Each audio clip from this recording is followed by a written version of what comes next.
This is the first of 3 lessons on grid navigation. This one explains what it is and why we do it, and then explores the idea of convergence. The later ones will look at steering when using grid and the solution of grid problems. Grid navigation is a technique in which, rather than using the normal latitude and longitude graticule as a reference for direction and positions, we apply a square-shaped grid and use that instead. Why should anyone wish to do this? The reason is that, at high latitudes, the amount of meridian convergence becomes significant and causes problems in defining and steering a direction. Let's take a high latitude situation. We'll suppose that we wish to fly from 70 west, somewhere in Canada, to 70 east, somewhere in Russia. We want to fly the Great Circle track, or as near to it as possible, because it's shorter than the rhumb line.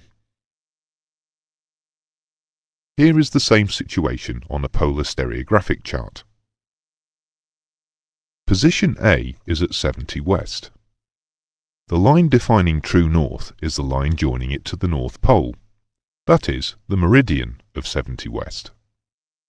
The track from A to B makes an initial track angle of 020 degrees true at A. So suppose we set off from A using a compass which gives us true north, and keep applying the appropriate drift in order to maintain a track of 020 degrees true.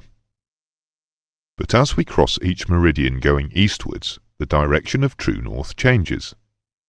Relative to the top of the map, that is, the 12 o'clock position on the page, the direction of true north is turning anti-clockwise. This means that our direction of 020 will also turn anti-clockwise on the map. If we maintain our track of 020 true, our path over the ground will look something like this. Exactly the same problem occurs at lower latitudes, unless a direct Mercator chart is being used, but is usually not noticed. Suppose that we wish to fly from C to D, which are both at 53 north. The mean track is 090 true. We are using a Lambert's chart. We now have a choice. We could maintain a track of 090 true. If we do, we will still finish up at D, but we will fly the rhumb line track. If we were to take a succession of fixes whilst flying, but not alter track direction, they would appear like this. However, this is not how most navigation actually takes place. The idea of having a straight line on your chart is that it is supposed to be the track that you are trying to fly. If you wanted to fly the rhumb line track, you would use a Mercator chart. So most non-automatic navigation is done using the other option. In this, we measure the initial track of 082, and then set off on it and settle into our normal cycle of fixing and correcting back to track. After a while, we take our first fix. There will probably be some cross-track error. This will mainly be caused by changes from the forecast wind and inaccurate flying of headings. This cross-track error will also include a small component caused by holding a track of 082 true, whilst the straight line track has actually altered to, say, 083, but this will be completely swamped by the other random errors. We don't even notice the cross-track position error caused by convergence because it is usually so small at low to medium latitudes. We plot our fix, then use our protractor to make a normal correction to get back to track. We measure the track locally near the fix, thereby automatically correcting for the convergence. During the course of the leg, the datum track will change from 082 to 098 true, but the process happens simply by correcting back to the straight line track on the chart and measuring the local meridian. However, this technique of sweeping the change of track into the normal navigation corrections breaks down at higher latitudes because the amount of convergence becomes too great to ignore. We therefore have to abandon true north as our direction datum. and use a grid and its associated grid north on our chart instead. We also have to align our compasses to grid north, not true north, and keep its direction up to date as we fly along the track. But at least now we have a track that can be defined by a constant direction. There are various different methods for selecting the datum direction for grid north, but for the EASA ATPL syllabus, the datum chosen will always be a meridian of longitude. First, we choose a meridian to use as our datum. We add the horizontal parallel lines at suitable intervals, often every 60 nautical miles, but they can be smaller or larger distances. And then we sweep out an arc to draw the vertical lines the same distance from the datum meridian and parallel to it. And then continue to construct the full grid.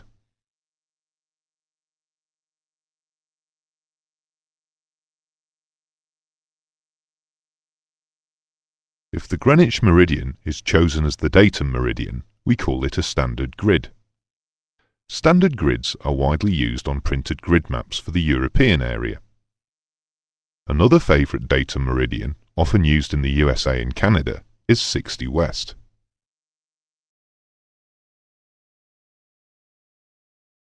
We'll now examine the relationship between true north and grid north and see how it changes over the chart. We'll start with a latitude and longitude graticule. We choose one particular meridian as the datum. It doesn't have to be the Greenwich meridian, but it is in this example. At the datum meridian, grid north and true north are the same. Now, let's consider the grid line that passes through longitude 10 west. Being part of a grid, it is parallel to the datum meridian. But longitude 10 west will be inclined to the datum by the amount of chart convergence between itself and the datum. A line of longitude defines local true north. Therefore, the difference between true north and grid north at any point on the chart is the amount of chart convergence between the longitude being considered and the datum. This is exactly the same chart convergence you learnt about in maps and charts. If the chart is a polar stereographic, the convergence will be the change of longitude. If it is a Lambert's, it will be the change of longitude times the sine of the parallel of origin, or little n. So this gives our definition. Grid convergence is the angular difference between true north and grid north at any particular point on a grid chart. We've just seen that we can work out the magnitude of convergence. We also need to be able to work out its sense. Is it east or west? There is a logical way of doing so, and it depends on whether the point on the chart that we are considering is east or west of the datum, and also whether we are in the northern or southern hemisphere. The vertical centre line represents the datum meridian. This time we have chosen one which is not Greenwich. Now let's put in all the other meridians either side of the datum. And now we add the grid. We'll start by considering a meridian out to the east of the datum. Now let's look at the inclination of the meridian in the southern hemisphere. Everywhere, except at the equator, it is always further clockwise than grid north. At the South Pole, it is 90 degrees out to the east, and at the equator itself, it is parallel. At any latitude in between, true north is east of grid north by some angle between 0 and 90 degrees. Let's now consider the same meridian in the northern hemisphere. You can see that here, the red line, which is true north, is always anti-clockwise or west of the green grid north direction. We'll now look at a meridian west of the datum. Up here in the northern hemisphere, the meridian is always clockwise or east of the grid line. And finally, in the southern hemisphere, west of the datum, the meridian is always inclined west of grid north. This gives us the pattern east-west, west-east.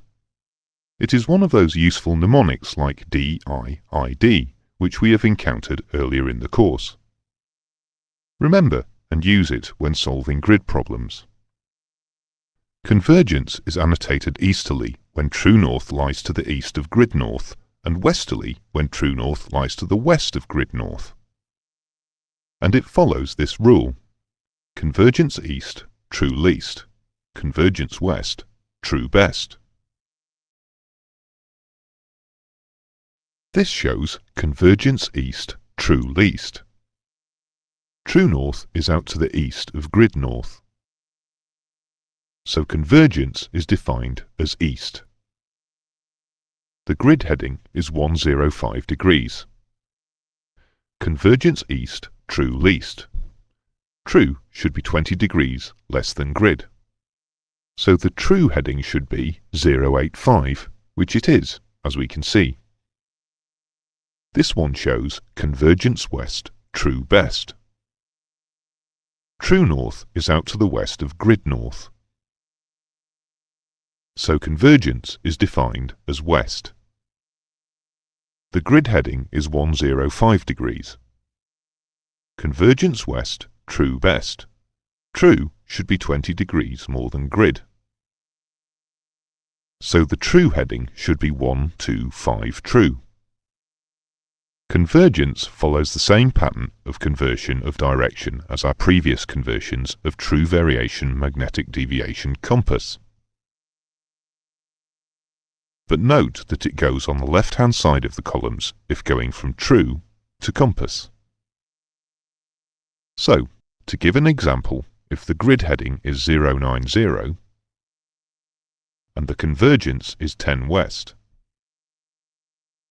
then true will be 100. The rest fills in the familiar way. And, as you would expect, we follow the same rules when working from compass to true to grid. If the true heading is 100 and the convergence is 10 west, convergence west, true best. Then grid must be 10 degrees less than true, giving us a grid heading of 090. Now that we can convert from true to grid on the chart, we need to find a method of steering grid direction. This can be done using either a compass or a gyro, as we shall see in the next lesson.